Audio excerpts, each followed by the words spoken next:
Okay. Even with all the added color and chromatic pitches possible with these richer chords, in practice, most of the music from the late 19th century through the mid 20th century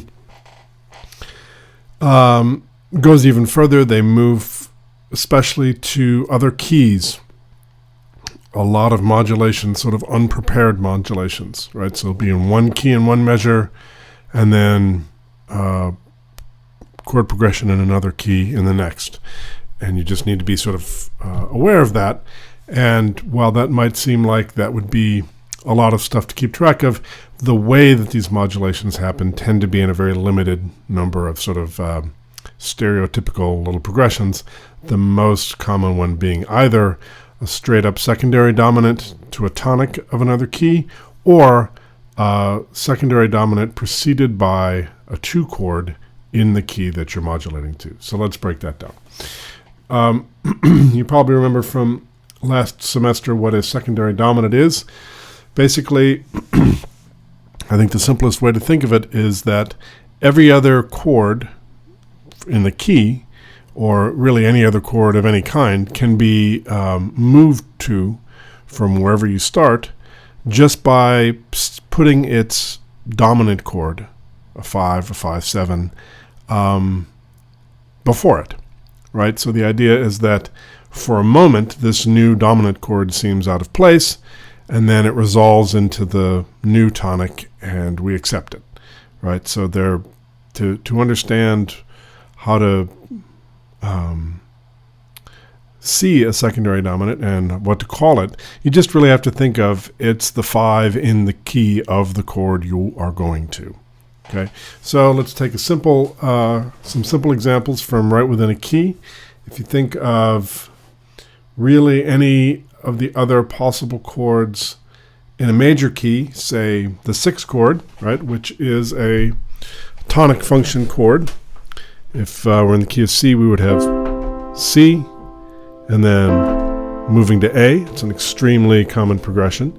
So the only real concept here is that if we're treating A as a chord we're going to, we can enhance or intensify the arrival of that A by preceding it with its, that is A minor's 5. So for a second, we pretend like we're in the key of A minor. And we say, what would the 5 chord be in A minor? And that would be an E7, right? Which will resolve nicely to the A minor. So all we do is we stick the E7 in between the C major and the A minor.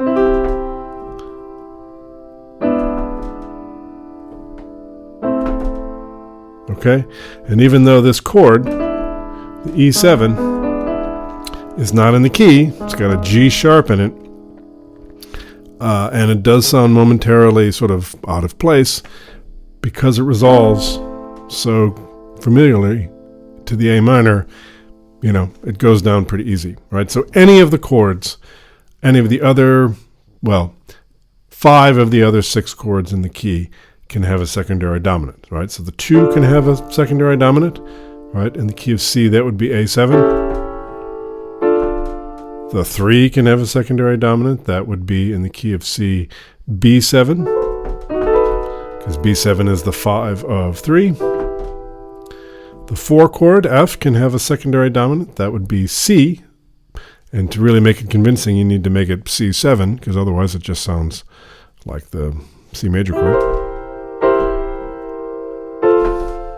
Okay. The G, the 5 chord, can have its own secondary dominant. That would be D7, right?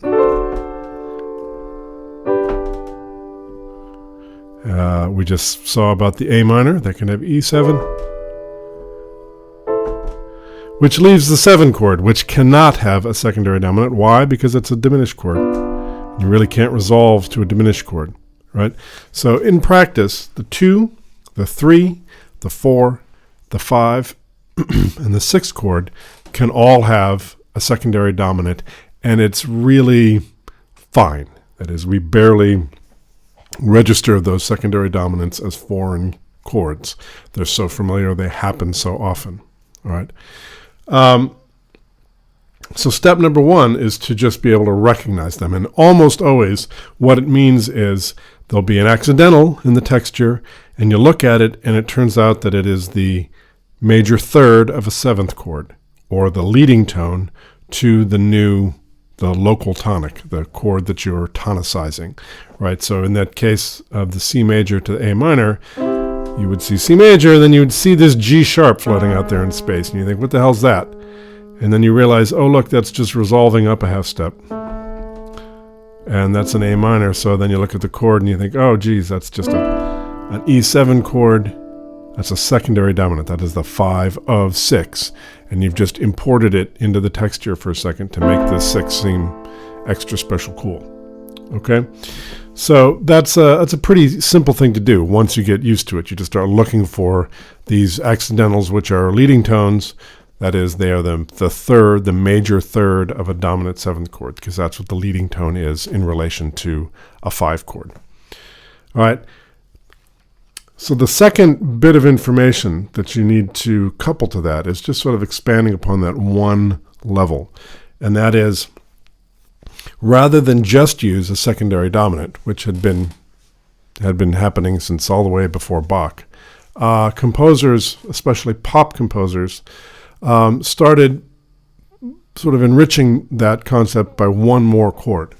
And instead of just having the 5 of some other chord, they would have the 2 and 5 of another chord.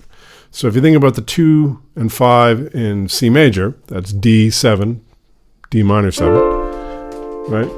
Going to G7, going to 1, which is sort of the simplest, most direct way to do a subdominant to dominant to tonic progression, especially since you get the descending fifth progression from D to G to C, right? So that's a really efficient, clear way to say C major. We are tonicizing C major.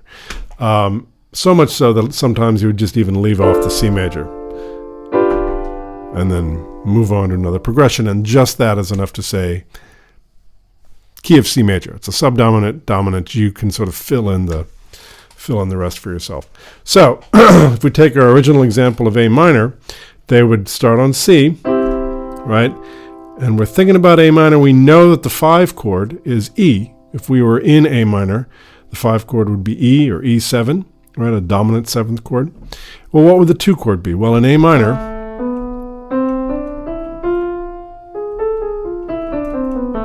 harmonic minor, we would go up to the 2 and we'd build a minor chord, which in every minor key is always a half diminished 7th chord, right? So the progression would be, let's just say, we're going from C to A minor. Step number 1 would be C, E7, A minor. One more step out would be C, B half diminished 7th, E7, A minor, right? It's just sticking a subdominant and dominant kind of pair in front of the A minor chord to make it seem more like a destination. All right, so the thing you need to get used to is that coupling of a minor 7 to dominant 7 or a half diminished 7 to dominant 7 moving to a tonic.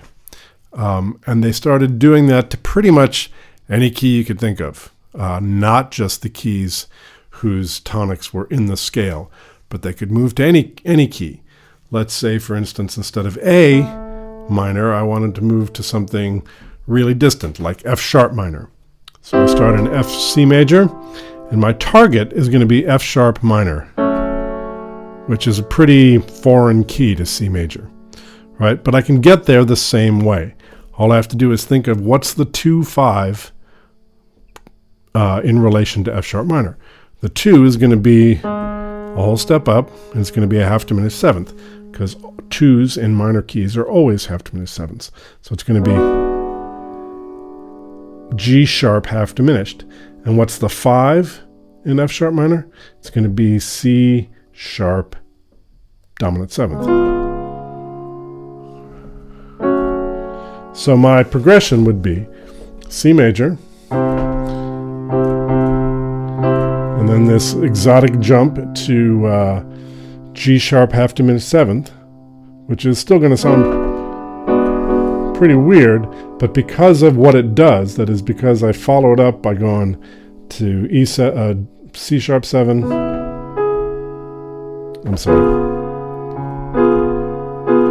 to F sharp minor,